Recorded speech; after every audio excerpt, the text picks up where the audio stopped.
বাবা, এটা হচ্ছে মিত্তি বাবা আর এটা হচ্ছে মিত্তি মা, তাই তো?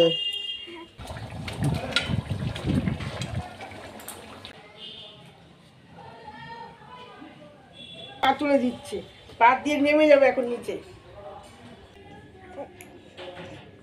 Hello everyone, welcome back to my channel ডিবিস ওয়ার্ল্ডে তোমাদের জানাই অনেক অনেক স্বাগত।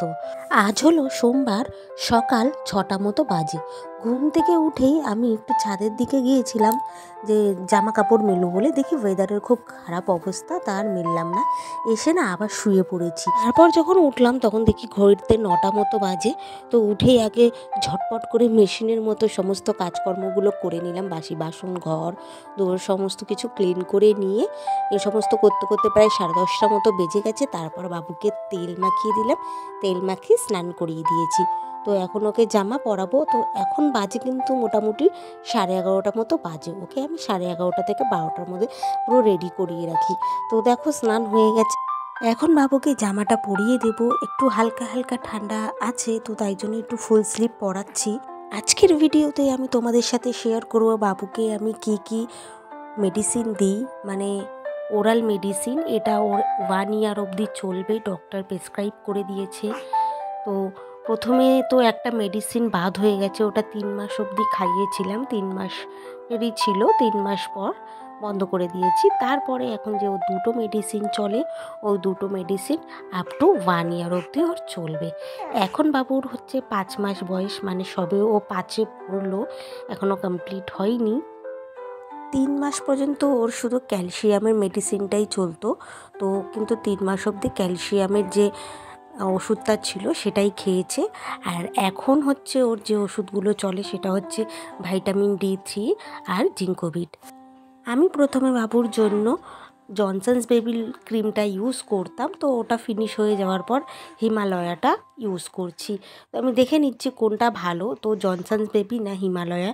তো জনসনস বেবিটা শীতের জন্য ভালো, হিমালয়াটা এখনকার ওয়েদারের জন্য ভালো। তো দুটোই কিন্তু এই যে ওদের যে ফেস ক্রিম, দুটো ক্রিমই কিন্তু আমার ভালো লেগেছে।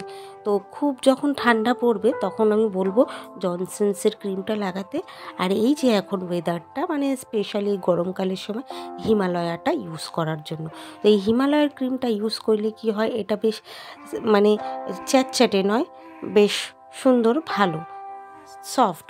তো দেখো এখন আমি ওকে ভিটামিন D3 যে ওষুধটা আছে এটা হচ্ছে 0.5 ml দেবো, ঠিক আছে। আর যে জিঙ্কোভিট থাকে সেটাও কিন্তু 0.5 ml। তো এখন আমি স্নান করার পর ওকে প্রতিদিন ভিটামিন D3টা খাওয়াই। তো তারপরে আবার 1 ঘন্টা পর, মানে যখন ওর ঘুম ঘুম ভাবটা আসে, ওই প্রায় 1টা-1:30টার আগে তো ঘুমোই না, তখন খাইয়ে জিঙ্কোভিটটা খাওয়াই, খাইয়ে তারপরে ঘুম পড়াই। তো এটা হচ্ছে জিঙ্কোভিটের ড্রপারটা। তো দেখো মেডিসিন খাওয়া হয়ে গেছে, এখন আমি ওকে হচ্ছে প্যান্টটা পরিয়ে দেবো, পরিয়ে আমরা একটু নিচে যাব। আজকে ওর বাবা বাড়ি আছে, তো ওর বাবা নিচে আছে, তো আমরা সেই জন্য নিচে যাব, যে কি করছে নিচে ওর বাবা দেখতে যাব অ্যাকচুয়ালি। প্যান্ট পরানোর পর আমি কিন্তু ওর প্যান্টের যে বর্ডারটা থাকে সেটা আমি এইরকম উল্টে দিই, তাতে কি হয় বলো তো, কোমরের প্রবলেম হয় না। অনেকেই বলে এই সময় প্যান্ট পরালে নাকি কোমর ছোট হয়ে যায়, তো সেই ক্ষেত্রে কিন্তু কোনো সমস্যা হয় না। তোমরা যখনই প্যান্ট পরাবে প্যান্টের এই বর্ডারটা এরকম উল্টে দেবে, তাহলে আর কোনো সমস্যা হবে না। চলো আজকে তোমাদের আমার বাবুর কী নাম রেখেছি সেগুলো একটু শেয়ার করি। আমার বাবুর যেটা নিকনেম, মানে ডাক নাম, সেটা হচ্ছে ধ্রুব, এটা আমি রেখেছি। আর ওর যে অফিসিয়াল নেম, মানে বার্থ সার্টিফিকেটে যেই নেমটা আছে সেটা হচ্ছে দৃশান, মানে দৃশান মহাজন। আমাদের সারনেম হচ্ছে মহাজন, মানে আমার শ্বশুরবাড়ির সারনেম এটা মহাজন। তো ওর অনেক নাম আছে, যেমন আমার বাপের বাড়ির থেকে রেখেছে ওর নাম ডিঙ্কা। আর হচ্ছে আমার শ্বশুরবাড়িতে যে বম্মা আছে উনি ডাকেন দেবী বলে, আমার শাশুড়ি মা কিন্তু ডাকে ছোটদাদা বলে। তো এই রকম যে যা পারে সেই নামে ডেকে যায়। তো দেখো আমরা নিচে নেমেছি, মানে এটা দোতলায় হচ্ছে আমার শ্বশুর শাশুড়িরা থাকে। শ্বশুরমশাই এখানে বসে দেখো বাঁধাকপি কাটছে, আর আমার হাজবেন্ড নিচে চলে গেছিলো কাচাকুচি করার জন্য। তোমরা যারা আমার ভিডিও দেখো তাদেরকে বলেছিলাম যে আমাদের জলের খুব সমস্যা, মানে আমরা 3 তলায় থাকি আর জলের সমস্ত কাজ নিচে গিয়ে করতে হয়। যেদিন আমার হাজবেন্ড বাড়ি থাকে সেদিন ওর প্রচুর কাচাকুচি থাকে, এটা ওর ডিউটি থাকে। কি মিত্তি কি মিত্তি। মিত্তি বাবা, তোমার মিত্তি বাবা, এটা হচ্ছে মিত্তি বাবা আর এটা হচ্ছে মিত্তি মা, তাই তো? এই যে আমার মিত্তি বাবা আর এই যে আমার মিত্তি মা। হ্যাঁ, উপরে চলে এসেছি, দেখো জায়ের মেয়েও এসছে, দুজনে মিলে খেলছে খাটের ওপর। তো এবার আমি রান্না করতে যাব। এখন কিন্তু প্রায় অনেক বেলা হয়েছে, 12:30 মতো বাজে। তো আজ আমি রান্না করব হচ্ছে ফুলকপি আলু দিয়ে চিংড়ি মাছের তরকারি। দেখো এখানে চিংড়ি মাছ ভাজা করে রেখে দিয়েছি আর ফুলকপিগুলো ফ্রাই প্যানে ভেজে নেব। ফুলকপির তরকারিটা আমি আলু দিয়ে আর কড়াইশুঁটি দিয়ে করব। আর যে মশলাটা তোমরা দেখলে আমি করেছি, সেই মশলাটায় কিন্তু বেশি কিছু নেই।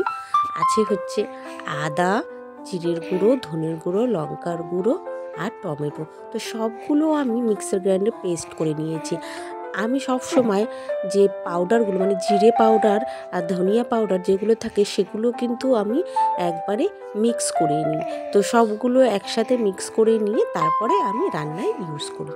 তো ফুলকপিগুলো ভাজা হয়ে গেছে, এবার আমি কড়াইতে দিয়ে দিলাম হচ্ছে তেজপাতা আর জিরে ফোড়ন আর ওই মশলাটা ছেড়ে দিলাম, নর্মালি মশলা যেটা আমরা ডেইলি রান্নার ইউজ করি।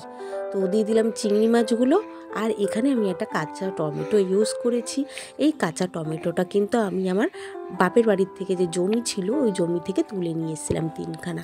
তো তার মধ্যে 2টো খাওয়া হয়েছে, এখনও একটা আছে। তো পরিমাণ মতো নুন হলুদ দিয়ে দিয়েছি আর দিয়ে দিয়েছি একটু গরম মশলা। খুব ভালো করে এইভাবে কষিয়ে নিতে হবে মশলাটাকে, তারপর ছেড়ে দিতে হবে আলু আর ফুলকপি। এখানে আমি আলুগুলোকে হালকা ভাপিয়ে নিয়েছিলাম, যেহেতু নতুন আলু সেদ্ধ হতে অনেক টাইম লাগে, তো সেই জন্য আমি হালকা প্রেশারে একটু ভাপিয়ে নিয়েছিলাম। আর ফুলকপিগুলো তো আগেই ভেজে নিয়েছি একটু গরম করে নিয়ে। আর এদিকে দেখো ভাতটাও বসিয়ে দিয়েছিলাম, এখনও ভাতটা হয়নি, ফুটেছে। তো ভাত আর ফুলকপির তরকারি আমি কিন্তু 2টো ওভেনে বসিয়ে দিয়েছি, একসাথে হয়ে যাবে। তো এবার আমি কিছুটা জল দিয়ে দেব, জল দিয়ে একটু ঢাকনা দিয়ে ঢেকে রেখে দেব। তারপর যে ফুলকপিগুলো ভাজা করেছিলাম সেটা দিয়ে দেবো। ফুলকপিগুলো কিন্তু আমি একটু নুন দিয়ে ভাপিয়ে নিয়েছিলাম, তারপরে ফ্রাই প্যানে ভেজেছি। হালকা হালকা একটু পুড়ে গিয়েছিল, যেহেতু অনেকগুলো ফুলকপি তো একসাথে আমি ফ্রাই প্যানে দিয়ে দিয়েছি, তাই একটু অসুবিধাই হয়েছে। দুবারে ভাজলে হয়তো ভালো হতো, তো আমি ভাবলাম দুবারে ভাজবো অনেক টাইম লাগবে, তো তাই জন্য আমি একবারে ভেজে নিয়েছিলাম। তো দেখো ফুলকপি রান্না আমার কমপ্লিট, সবই মোটামুটি সেদ্ধ হয়ে গেছে। নামানোর সময় আমি দিয়ে দেবো হচ্ছে ধনে পাতা। ধনে পাতার ফ্লেভারটা ফুলকপি আলুর তরকারিতে কিন্তু খুব ভালো যায়। তো এই যে ধনে পাতা দিয়ে মিক্স করে নিলাম, নিয়ে আমার ফুলকপির তরকারি রেডি। কেমন হয়েছে জানি না। তো এবার দেখো ছেলেকে আমি খাওয়াবো। ও না এই মাস থেকে ফর্মুলা মিল্ক খাওয়া শিখেছে, মানে কি আমাকে খাওয়াতে হয় ওকে ফর্মুলা মিল্ক, যেহেতু একটু বড় হচ্ছে তো ওর আর ব্রেস্ট ফিডে পেট ভরছে না। তো দেখো নিজেই একা একা বোতল ধরে খাচ্ছে। আমি দিয়েছিলাম খাওয়ানোর জন্য, কিন্তু ও নিজে ধরে ধরেই খাবে। তো যাই হোক, ওকেও খাইয়ে দিয়েছি, আমরাও খেয়ে নিয়েছি। ছাদে এসেছি, ছাদে মেজমা এসেছিল, মেজমার কাছে ছেলেকে রেখে দিয়েছি। আর প্রচুর জামা কাপড় মেলে দিয়েছিলাম, যেহেতু প্রায় 2 দিন কেন 3-4 দিন পর রোদ উঠেছে। তো প্রচুর জামা কাপড় যা শুকাচ্ছিল না, আজকে তো আমি কাচিনি, তো সব জামা কাপড় মেলে দিয়েছি, 2-3 দিনের জামা কাপড়। দেখো দড়িতে রয়েছে, এদিকে মাদুর পেতে দিয়ে দিয়েছি, মাদুর পেতেও সমস্ত জামা কাপড় কিন্তু আমি পেতে দিয়েছি। আর এদিকে দেখো আমার জায়ের মেয়েকে ভাইয়ের বালিশ নিয়ে এসছে রোদে দেবে বলে। তো এই দেখো এখানে আমার ছেলে কি সুন্দর মেজমার সাথে বসে বসে গল্প করছে। ভিডিওটি আমি এখানেই শেষ করলাম, দেখা হচ্ছে পরের ভিডিওতে। ততক্ষণ সবাই ভালো থেকো, সুস্থ থেকো। আর ভিডিওটি ভালো লাগলে অবশ্যই লাইক কমেন্ট শেয়ার করে দিও। আর হ্যাঁ, চ্যানেলটি সাবস্ক্রাইব করতে কিন্তু ভুলো না। ততক্ষণের জন্য টাটা, বাই বাই।